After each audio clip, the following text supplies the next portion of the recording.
Hey everybody, it's Brad with another Floriani Total Control U video for you. I'm going to continue talking about the new update. So there's another cool new feature that we have that is something that has been a long time coming. I'll show you what it does. I'll create a new design here.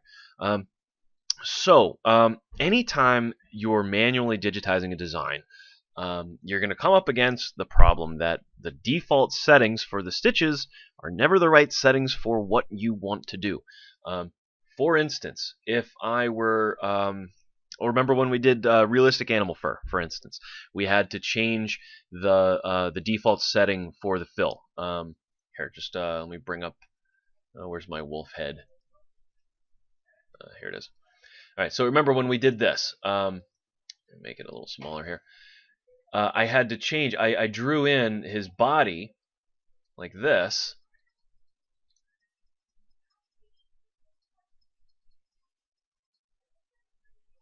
Okay, something like that, and I made it a standard fill, and I made the, well, we'd have to keep changing the stitch direction.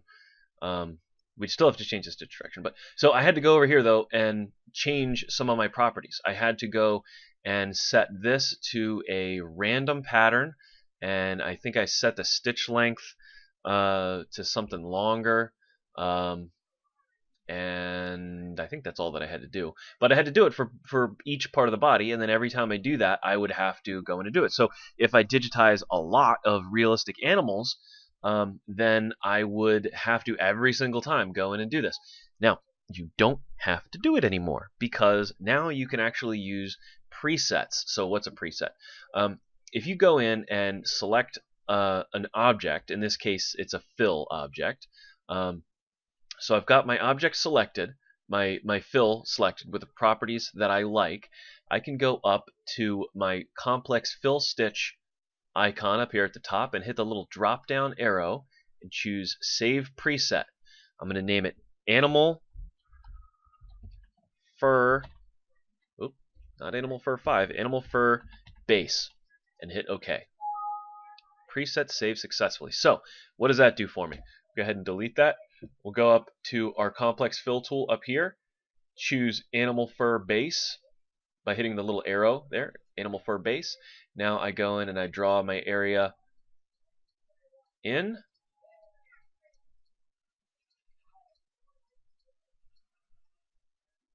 Set my stitch direction. And we'll set my start and my stop. I guess it doesn't really matter because I'm not really digitizing. But there we go. It's got my settings preset. The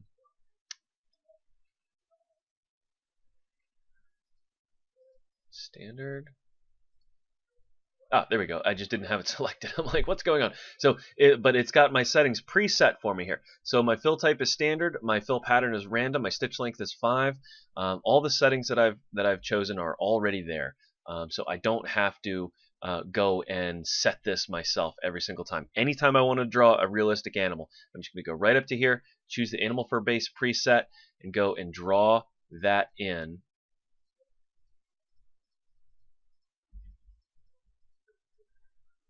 And I am ready to rock and roll. I love it. That is going to be such a time saver, and it also saves you from not setting the right settings. And you can do it on a run stitch. Here we go, run stitch. You can do it on a regular satin stitch. You can do it on a classic satin stitch. So, for instance, when we were doing the fringe, that was another thing that we had to go in and change a lot of settings on. So let's see. We'll get our satin stitch, and let's see. We'll just draw. I don't know. It doesn't really matter what shape we draw. Just a simple shape here. Okay, and then we put in our inclinations, start and stop. All right, it's yelling at me because I made the stitch too wide, but that's all right for our purposes here. So when we made the here, I'm going to put this in not 3D so we can see through it a little bit. When we made the fringe, we had to use some settings that were very specific. We had to go in and have under underlay, we had to have no underlay at all. Still yelling at me because it's still too wide, but that's all right. and then we had to have our density set to be super dense. It's going to yell at me again. Yes, I know, I made it too wide. Stop yelling at me. And I forget. I don't think there was anything else we had to do to it. But anyway, so we have our underlay turned off now, and we've got it super dense.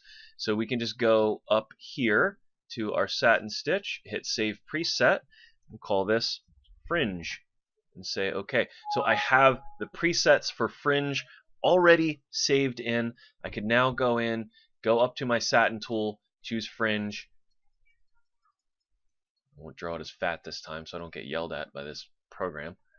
Okay, put my inclinations in, starts and stops, and it automatically knows that I don't want underlay, that I want my density, the setting that I had it at, and that is so awesome. That is so awesome. So thank you, whoever at Floriani made the decision to do that, because that is pretty sweet. So and that's it though. I mean it's fairly straightforward the way that works, but it's something that I'm going to be incorporating a lot in the future in my videos. So that's it for this one.